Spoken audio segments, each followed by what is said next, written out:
할렐루야, 반갑습니다. 2025년 9월 12일 금요 기도의 말씀을 같이 나누겠습니다.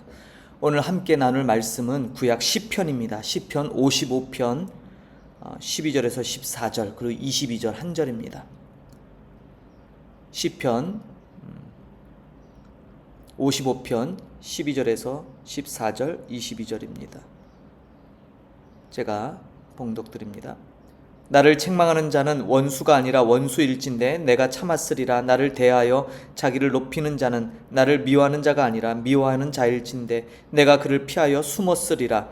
그는 곧 너로다. 나의 동료, 나의 친구여, 나의 가까운 친구로다. 우리가 같이 재미있게 의논하며 무리와 함께하여 하나님의 집 안에서 다녔도다. 22절입니다. 내 짐을 여호와께 맡기라. 그가 너를 붙드시고 의인의 요동함을 영원히 허락하지 아니하시리로다. 아멘. 여러분, 오늘 함께 나눌 말씀이 배반의 아픔 속에서 만나는 신실하신 하나님입니다. 배반의 아픔 속에서. 그림이 참 처절하네요. 부제로 세상의 배신 앞에서 우리의 믿음을 돌아보다 라는 제목을 가져봤습니다. 여러분, 오늘 본문은 다윗의 시인데요. 오늘 본문 내용이 굉장히 반어법적인 역설을 갖고 있죠. 나를 책망하는 원수가 아니라 원수일진데 그런데 다윗이 믿었던 사람으로부터의 어떤 배신의 아픔, 이것을 가리키는 그러한 문학적 표현입니다. 그렇다면 이 본문, 이 시편 55편에서 다윗이 말하는 그 정말 함께 모든 것 즐거움을 나눴고 같이 모든 것을 함께 했던 사람이 어느 날 자기를 배신하고 돌아선에 대해서 얼마나 그 마음이 아프고 무너졌겠습니까? 그럼 그 대상이 누군가? 많은 성경학자들이 바로 이 나의 동료, 또 가까운 친우라고 하는 13절이죠. 곧 너로다. 나의 동료, 나의 친구여, 나의 가까운 친구로다. 이 사람이 누굴까? 많은 사람이 바로 아히도벨을 꼽습니다. 굉장히 다윗에게는 정말 중요했던 지략가이며 모사이며 다윗의 곁에서 늘 그를 지지했던 사람이지만 정작 아들 압살롬의 반역에 놀랍게도 이 아히도벨이 압살롬의 편에 서서 다윗을 대적합니다. 바로 이것이에요. 그토록 믿었던 사람이 이제 자신은 늙고 힘들고 병들어서 이제 아무 힘이 없을 때 이제 새로운 권력자인 아들 압살롬에게 편에 서서 그 반역에 앞장섰던 지략군 아히도벨. 결국 이 사람은 어떻게 합니까? 자신의 계략이 받아들여지지 않아서 고향으로 돌아가서 자기의 평생 모셨던 주군인 다윗을 배반하고 새로운 길을 모색했는데 그게 펼쳐지지 않으니까 결국 자살로 생을 마감하는 것을 볼 수 있습니다. 제가 이러한 배신의 아픔 속에서 만나는 신실하신 하나님이라는 이 타이틀을 보게 된 것은 이번 한 주간이 참 이 배신의 키워드가 우리 조국 대한민국을 떠들썩하게 했기 때문이에요. 우리의 마음을 흔든 배반. 여러분 뉴스로 보셨겠지만 지난주 이제 주말에 일어난 사건이지만 이번 한 주 내내 미국 조지아주에 있는 현대 LG 합자 배터리 생산, 전기차에 들어가는 배터리를 생산하는 회사 공장의 근로자들이 314명인가요? 그 사람들이 불법 체류자로 간주돼서 포박되고 구금돼서 수용소에 갇혔던 한 주간을 보냈죠. 오늘 금요일 이제 낮에 전세기 편으로 모든 우리 한국인들이 다 무사히 귀환을 했습니다. 굳건하다 믿었던 한미 동맹에 큰 균열을 가져온 사건이 아닐 수 없어요. 그렇잖아요. 기술 이전과 투자를 통해서 이제 거기 가서 합법적으로 미국인들에게 기술을 가르쳐야 될 이 숙련된 노동자들인데 이 미국의 비자의 여러 가지 맹점에 의해서 할 수 없이 관광 비자로 들어가서 그 정한 기간에 이제 신청한 비자가 나오기를 대기하면서 근로했던 사람들인데 이 정치적 잣대에 의해서 그냥 그들을 다 불법 이 체류자로 간주해서 구금을 했어요. 심지어 그들을 범죄인 취급하면서 수갑을 채우고 다리에 쇠고랑을 채우고 허리춤, 이래서 이 장면이 전 세계로 송출됐죠. 이 장면을 보면서 한미동맹을 굳건히 외쳤던 우리들은 정말 배신감과 상실감, 분노라는 감정에 휩싸일 수밖에 없었죠. 야, 정말 대단한, 물론 이제 이 일이 앞으로 파장이 어떻게 될지 모르지만 대한민국의 국민의 한 사람으로서 이 뉴스를 보면서 참 마음이 무거웠어요. 그러나 저는 오늘 이러한 사건들을 보면서 정말 우리는 세상에 이러한 사건을 물론 당연히 배신감과 상실감과 분노로 보지만 이것을 통해 이 배반이라고 하는 이 개념이 우리는 과연 하나님 앞에 온전할까? 그런 생각을 좀 가져봤어요. 성경이 말하는 배반의 본질은 뭡니까? 철저하게 성경은요, 어떤 개인적 감정 뭐 이런 게 아니에요. 언약의 파괴를 의미합니다. 언약, 베리트라고 하는 하나님과 이스라엘의 인격적이고 생명적인 약속이에요. 그래서 출애굽기에 나오는 것처럼 신의 산 언약을 통해 나는 너희의 하나님이 되고 너희는 내 백성이 되리라 했던 이 언약의 본질, 이 언약을 파괴하는 것이 배반이고 배신이에요. 이스라엘의 우상 숭배가 바로 그것이죠. 하나님의 구원과 사랑을 저버린 영적 간음. 오늘 다윗의 고통이 뭡니까? 가장 믿었던 친구로부터 주는 그 배신의 아픔만큼, 아니 그 이상으로 고통을 안겨자라 주는 것이 바로 이 언약적 파괴 배신 행위입니다. 예수님이 그토록 사랑하셨던 가룟 유다의 그 입맞춤이 모든 인류가 하나님께 간 배반의 상징인 것처럼 우리 역시도 하나님 앞에 언약적 파괴가 늘 자행됐던 모습을 우리는 기억해야 됩니다. 우리는 피해자입니까? 가해자입니까? 늘 우리는 배반당했다라지만 사실 우리는 하나님을 향해서 늘 배반하고 있지는 않은가? 그렇다면 우리의 배반의 행위, 언약적 파괴는 뭡니까? 하나님만을 의존해야 되는데 세상을 의존하는 거예요. 하나님의 약속보다 세상의 풍요, 안정을 더 많이 의존하고 믿는 것. 두 번째는 뭐예요? 하나님 중심이 아닌 나의 중심, 하나님 나라의 공의보다 나의 이익, 편안함이 우선해서 모든 선택 기준이 자기 중심적인 것. 믿음이 변질됩니다. 상황에 따라 하나님을 의심하고 원망했던 이스라엘처럼 똑같은 온전한 믿음이 아닌 상황에 따라 이리저리 기회주의자처럼 바뀌는 믿음의 변질, 그리고 삶의 불일치죠. 우리의 입술의 고백과 삶의 예배가 전혀 동떨어진.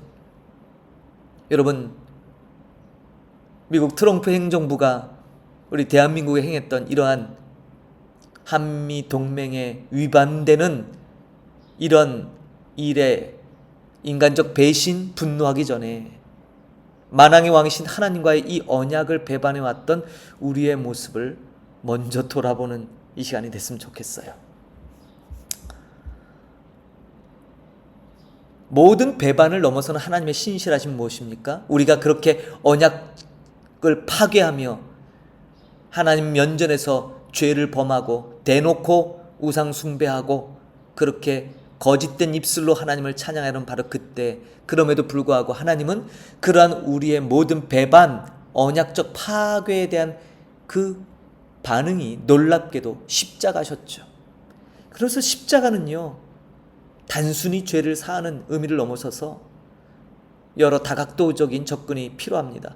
우리 인간 배반의 최고조를 가리키는 것이 바로 십자가죠. 아까 말씀드린 대로 그토록 사랑을 받았던 가룟 유다가 거짓의 입맞춤으로 예수님을 대적의 무리들의 손에 팔아 넘겼던 것처럼, 그러나 그 배반의 최고조에 달한 십자가에서 하나님의 신실하심이 빛났죠. 하나님의 신실하신 언약적 사랑, 가장 위대하게 빛난 자리가 바로 십자가이죠. 우리의 배반을 심판이 아닌 오히려 사랑과 용서로 갚으신 증거입니다. 그러나 기억하십시오. 이것은 분명히 또 심판이기도 해요. 왜요? 예수님이 그 심판, 그 언약적 파괴행위에 대한 저주를 우리 대신 몸소 다 감당하셨죠. 그것이 십자가의 죽음이에요. 저주받은 나무 형틀에서 나무에 달린 자마다 저주받은 자다라는 그 언약적 심판에 대한 내용을 친히 감당하신 거죠. 로마서 5장 8절에 우리가 아직 죄인 되었을 때 그리스도께서 우리를 위하여 죽으심으로 하나님께서 우리에 대한 자기의 사랑을 확증하셨느니라. 놀랍고 은혜로운 말씀이 아닐 수 없습니다. 바로 그 언약적 파괴 행위에 대해서 우리 예수님께서 십자가를 통해 그 모든 언약적 저주 심판을 다 감당하시고 우리에게는 오직 하나님의 사랑만을 증거하시는 도구로 만드셨다는 사실이에요. 그러므로 결론을 맺습니다. 세상은 변하고 사람은 실망시키죠.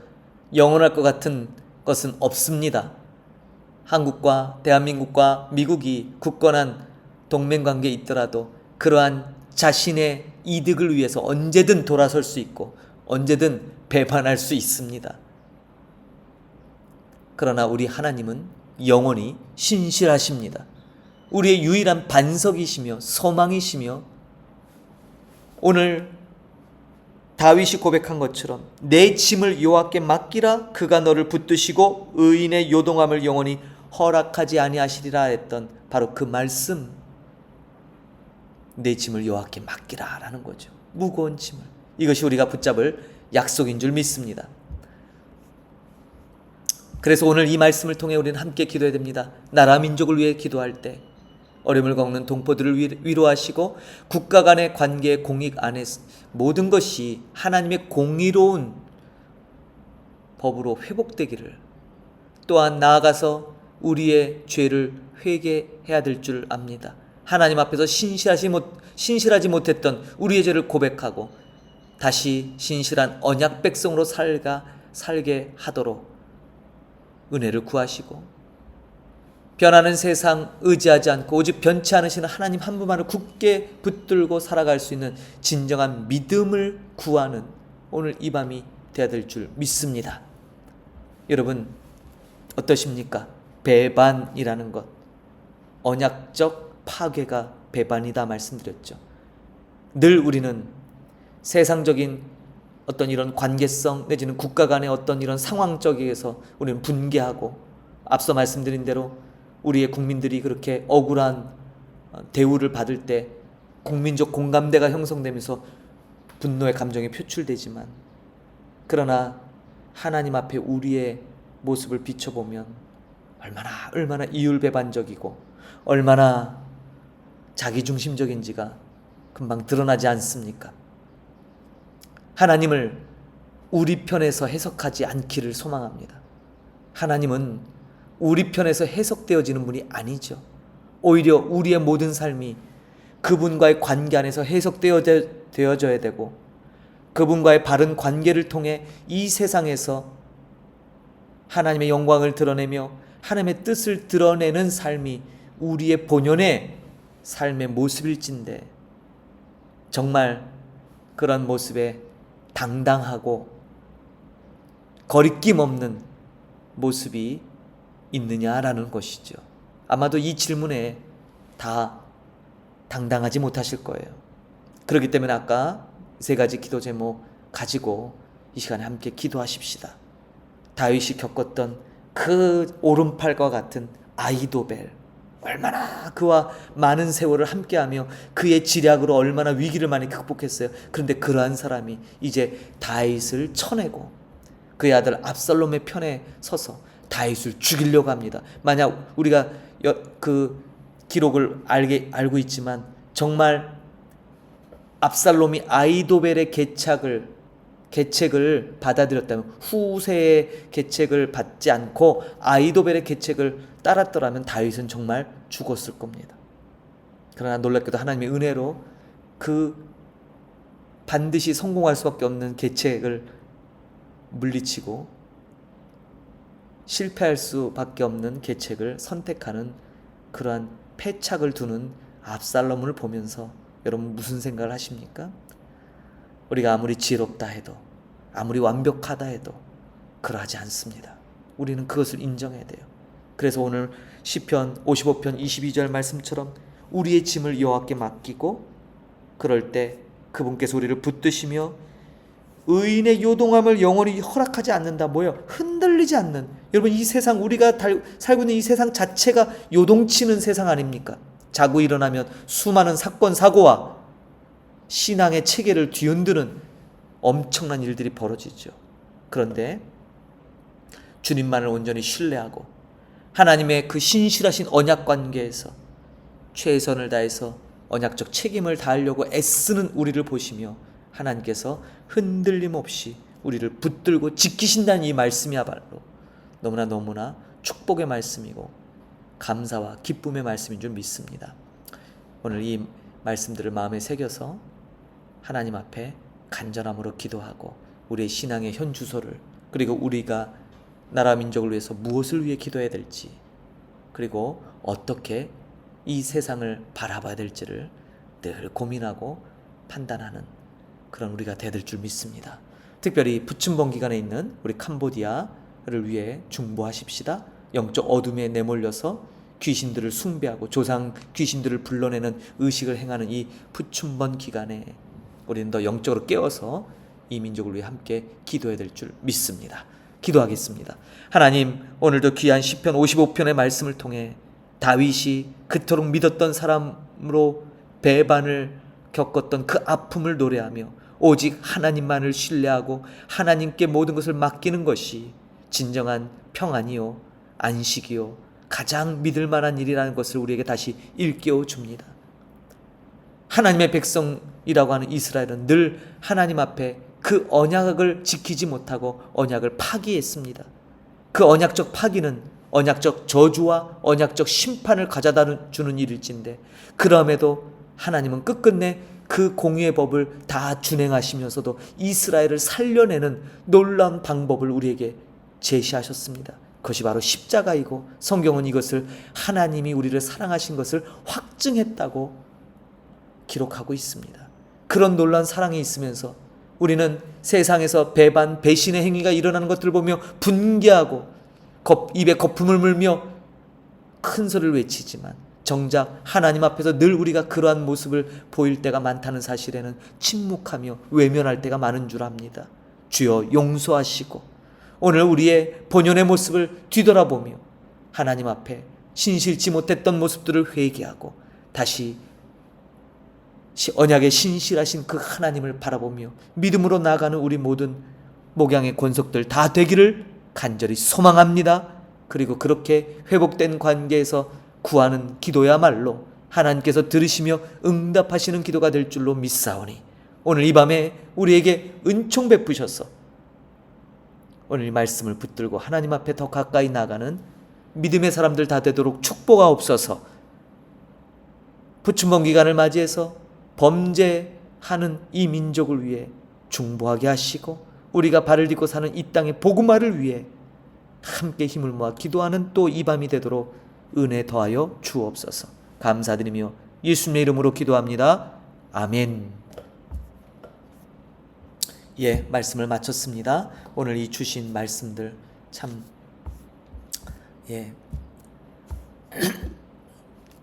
귀한 말씀을 마음에 새기고 하나님 앞에 더 가까이 깊게 나가는 시간이 되기를 소망합니다. 다음 주에 또 말씀으로 만나도록 하겠습니다. 마치겠습니다.